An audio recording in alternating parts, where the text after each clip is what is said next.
During the scramble for Africa, France colonized vast territories of the continent. In 1957, the then French president stated, "Without Africa, France will have no history in the 21st century." These sentiments have been more recently echoed by French President Chirac, who stated, "Without Africa, France will slide down into the rank of a third world power."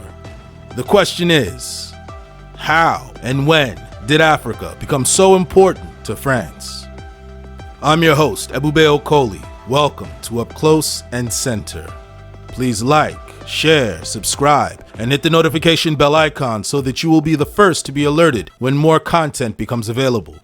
In this episode of Up Close and Center, we will explore the relationship France has with many African nations and what those African nations can do to attain true independence. When we compare the British exit from Africa to the French exit, we see that the British, facing violent revolutions or the threat of violent revolution, completely abandoned their former African colonies. However, the French colonies separated from France through largely non-violent means. As such, many of those former French colonies retained deep-seated ties with France. These deep running ties are the genesis of the situation we see emerge today.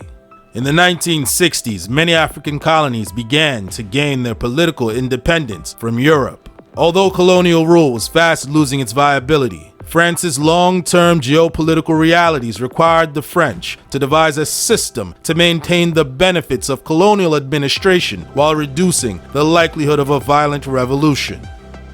Essentially, a new system had to be devised to maintain the status quo of colonialism. Thus, Charles de Gaulle's administration created the franc monetary system. This system included the West African CFA franc and the Central African CFA franc. The system required 14 African states to put a large percentage of their foreign currency reserves into the French treasury, therein limiting African states to only about 30% of their annual income. Furthermore, the currency was to be printed by the French National Bank in France. France calls the CFA zone a monetary union. Nonetheless, pragmatically speaking, the CFA monetary zone has been described by geopolitical analysts as colonialism 2.0. However, some proponents of the French system argue that the CFA zone offers stable exchange rates and low inflation. Now, there may be truth to these assertions. However, the bulk of the remaining advantages of this system are heavily in favor of France. Since 1961, France has been holding the national reserves of 14 African nations. Those African nations include Benin, Burkina Faso, Guinea-Bissau, Ivory Coast, Mali, Niger, Senegal, Togo, Cameroon, Central African Republic, Chad, Congo-Brazzaville, Equilateral Guinea, and Gabon. These national reserves are controlled by the French Minister of Finance. Furthermore, the African states don't have access to all of their money. France only allows them to access a small percentage of their own money in any given year. If the states need more than what France allows them to access, then they have to borrow their money back from the French treasury. Critics, however, argue that this arrangement has deprived the African countries of their national wealth and economic growth potentials. Currently, France has the right to buy any natural resource found in those African states at any price it deems fit, and it's only after France decides that they're not interested in the resource that these African nations can now seek out other nations to partner in exploiting and extracting those resources. In the award of government contracts from the African states, French companies must be considered first. This is the case even if the African states can obtain better value elsewhere. Consequently, in many of the former French colonies, the vast majority of the economy is in the hands of French nationals. For example, in Ivory Coast, French companies own all the major utilities, from water to electricity to communications, transport, banking, and ports. This arrangement reaches a strange level of irony whenever the French state sends public aid. What happens is that France uses the wealth of those African nations to extend a line of credit to those very same nations, under the condition that the aid money be spent on French equipment, French goods, or to contract with French firms. In 2019, Italian Deputy Prime Minister Luigi Di Maio openly accused the French government of negatively manipulating the economies of the former African colonies. He further went on and claimed that France's long-term impoverishment of the African continent has caused irregular migration to Europe. Around 160 million people live in the former French colonies. Many of the economic migrants from these countries end up in Italy. The Italian Deputy Prime Minister based his allegations on the fact that in 1994, the French government unilaterally devalued the CFA currencies by an astounding 50%. In theory, this was supposed to improve the economic outlook of the African states, but in practice, it did the exact opposite. In fact, this move bankrupted many nations, thus bringing many to question why France still makes monetary policy for so many independent nations. Moreover, as a result of the currencies being back to the euro, the former French colonies cannot set their own national interest rates. We have to remember that nations must be able to set their own interest rates, as doing so allows them to uniquely cater their currencies to suit their nation's specific needs. Generally, higher interest rates increase the value of a nation's currency. Conversely, lower interest rates decrease the value of a nation's currency. Devaluation in and of itself is not bad, but if done improperly, as was the case in 1994, can have drastic repercussions. When done properly, currency devaluation helps reduce trade deficit, increase exports, and reduce the cost of interest payments on current debt.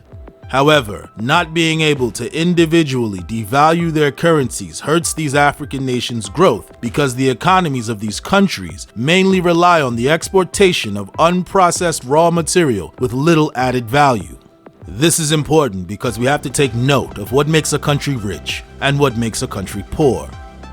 Rich countries became rich by selling processed finished goods rather than merely exporting raw materials. Poor nations simply sell their natural resources at low prices to developed nations with advanced manufacturing sectors. Thus, rich nations have the added benefit of creating jobs through processing of the raw materials, and the nations increase their profit margins due to the added benefit of the processing, which produces wealth for that nation.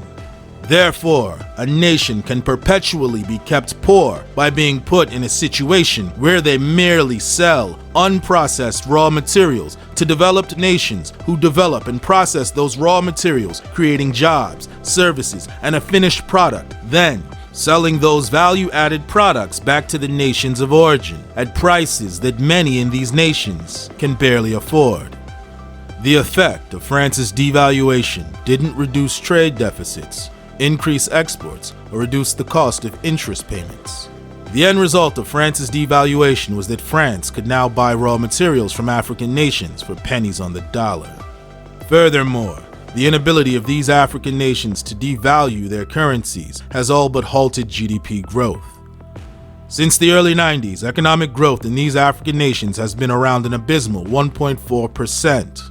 Essentially, a mere 1.4% growth rate is almost no growth at all, meaning there has been almost zero growth in the last 3 decades, while the population has almost doubled.